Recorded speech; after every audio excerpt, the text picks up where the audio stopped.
Alors, je l'ai poussée. Je l'ai poussée. On a pris l'ascenseur. Je la poussais. On arrivait jusqu'à mon étage. L'infirmière m'a signé mon bon de sortie. Mais elle était toujours là. Ça, je n'ai jamais vu. Elle faisait que répéter cette phrase. Ça, je n'ai jamais vu. Et puis, quelque part, j'étais très contente. Je me disais que Dieu m'aime vraiment.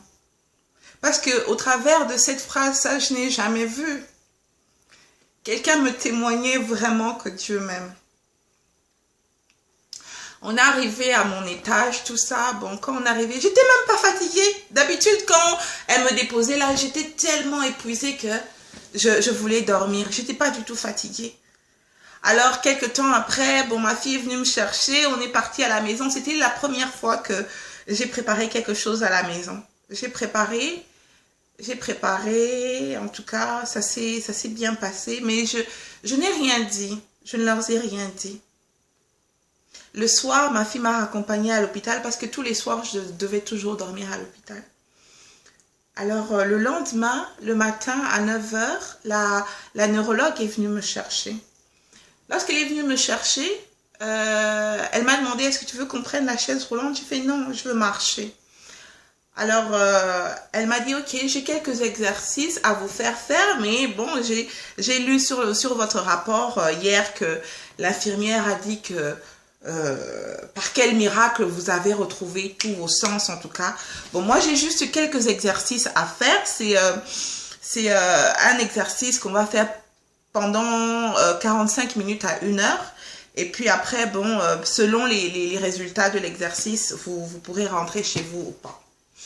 J'avais un peu peur parce que j'avais tout ce que je voulais, c'est qu'on me dise tu peux rentrer à la maison. Alors maintenant, qu'est-ce qui s'est passé? On est entré dans son bureau. Et puis, sur une table, il y avait des objets. Tout ce qu'elle faisait, elle déplaçait les objets. Elle prenait un objet qui était ici, elle le mettait là. Après, elle me demandait c'était comment avant. Alors, je prenais l'objet, je le remettais à sa place. Elle a rajouté un autre objet. Donc, on se retrouvait avec 3 objets. Après, un autre objet, 4 objets. Et c'était comme ça. On s'est retrouvé un moment avec plus de 15 objets qu'elle déplaçait. Et puis, moi, je devais les remettre comment c'était au départ. Bon, plus on avançait, plus je sentais ma tête devenir lourde. Parce que même quelqu'un de normal... retenir des choses comme ça, à un moment, tu craques. On a changé plusieurs exercices. À un moment, c'est comme si elle avait plus des exercices. Elle a consulté dans un livre. Alors, elle m'a donné l'exercice à faire. On a fait. Mais cette neurologue qui m'avait dit que on va faire les exercices pendant 1 heure. On a fait 1 heure. 1 heure et demie. 2 heures. 2 heures et demie. 3 heures. À un moment, j'ai craqué. Je ne sais plus qu'est-ce qu'elle m'avait posé comme question. Je lui ai dit, je n'en peux plus. Je n'en peux plus. Ma tête me fait mal. Je n'en peux plus. C'est trop de questions. Elle m'a fait, ok, il n'y a pas de problème. Moi, quelque part, j'avais peur parce que pour moi, c'était comme l'échec. L'échec, ça voulait dire que ma tête n'est pas bien. Ça veut dire que je ne pourrais pas rentrer chez moi à la maison. Elle m'a dit, ok, c'est pas grave. Je comprends que tu sois fatiguée.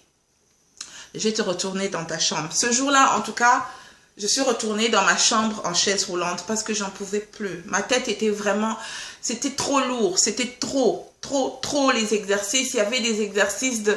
elle écrivait une phrase, elle enlevait un mot dans la phrase. Je devais lui dire quel est le mot qu'elle a enlevé. Elle écrivait des prénoms de gens. Elle enlevait un prénom. Elle me disait quel est le prénom qui manque. C'était des exercices. Il fallait tout le temps. Ma tête... Elle m'a accompagnée dans ma chambre. J'étais très triste parce que pour moi, c'était... J'ai échoué l'exercice. Pour moi, ça voulait dire que je ne rentrerai pas à la maison. Ce jour-là, même quand les enfants m'ont dit qu'on va venir te chercher, j'avais pas envie. J'étais vraiment très déçue. Et j'ai dormi tout le reste de la journée. Le surlendemain, quand la neurologue est venue encore me chercher, en tout cas, j'étais pas contente. Elle est venue me chercher. Puis, quand on était dans sur le chemin, on n'était pas encore arrivé à son bureau. Elle m'a dit, Madame Kaniki, je dois m'excuser. Je vais t'excuser. Elle me fait oui. En tout cas, sincèrement, je m'excuse. Je fais ok, il n'y a pas de problème.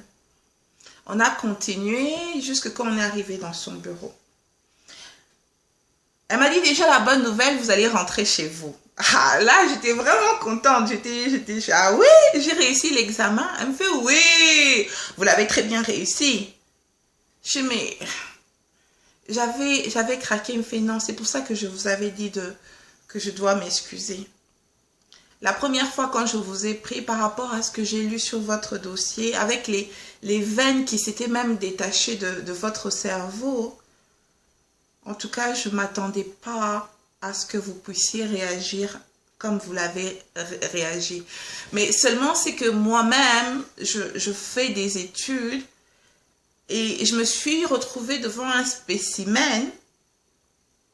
Alors normalement, l'exercice là ne peut pas durer 1 heure.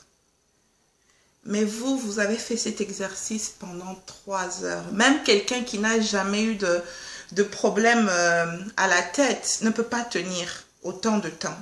Donc moi, j'étais sous l'admiration de savoir qu'est-ce qu'un cerveau est capable de faire. Jusqu'à quel point est-ce qu'il peut tenir. Et c'est pour ça que j'ai poussé. Et tant que tu me disais pas que tu veux arrêter, alors je voulais voir jusqu'où un cerveau peut être poussé. Mais en tout cas, pour la part de la lettre pour rentrer à la maison, oh, tu peux rentrer chez toi. J'étais tellement contente, j'étais contente. Et le deuxième jour, là, on n'a pas fait grand-chose. Elle a juste signé les papiers. Elle s'est excusée. Je lui ai dit que je lui en voulais pas du tout, que seulement ce jour-là, je trouvais que c'était trop. J'avais eu mal à la tête après. Et puis, elle a signé mon bon de sortie. Elle a signé mon bon de sortie et même pas... Donc, dès qu'elle m'a retournée dans ma chambre, il était à peu près 12h30. Donc, je voulais même pas manger, je voulais même pas... Bon, bien que je mangeais pas encore beaucoup, je buvais toujours beaucoup le truc nutritif là, mais je voulais rien, je voulais seulement rentrer chez moi. Alors, quand on est venu me chercher, donc en tout cas, c'était le grand départ. J'ai oublié de vous dire aussi... À l'hôpital, là, il y avait une dame qui avait fait une dépression, qui venait souvent me voir dans ma chambre. Je ne sais pas pourquoi elle faisait ça, mais elle venait souvent me voir dans ma chambre et puis on parlait. Souvent, je la fortifiais seulement. Je disais non, ça va aller, tout ça. Alors, c'est comme ça que la neurologue a signé mon bon de sortie et j'étais prête pour sortir, quoi. J'étais prête à sortir et j'attendais juste les miens pour qu'ils viennent me chercher. On est arrivé à la maison. En tout cas, j'étais très contente d'arriver à la maison. Vous savez, ça fait toujours un air bizarre hein, de se retrouver chez soi, se retrouver son salon, sa cuisine, sa chambre et se dire que aujourd'hui, je vais vraiment dormir chez moi. Ça a pris un temps, je ne me souviens plus la date exacte, mais je pense que c'était fin avril. Ça doit être comme le 27 avril, le 28 avril. Je me souviens plus, mais je peux toujours regarder dans mon dossier médical. Donc, je suis rentrée le 2 mars. Je suis sortie fin avril vraiment de l'hôpital. Maintenant, en sortant de l'hôpital, c'est là où... Donc, petit à petit, on recommence son petit train-train, sa vie de tous les jours. En se disant que Dieu a été vraiment bon pour moi. Que Dieu a été vraiment bon pour moi. Il m'a fait traverser certaines situations. J'ai commencé à penser vraiment combien de choses, combien de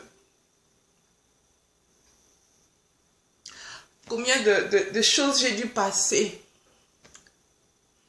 Mais il m'a toujours secouru. Il a toujours été avec moi. Le premier temps, c'était un peu difficile. Pas difficile, mais c'était un peu... Oui, c'était difficile parce qu'on doit reprendre un peu...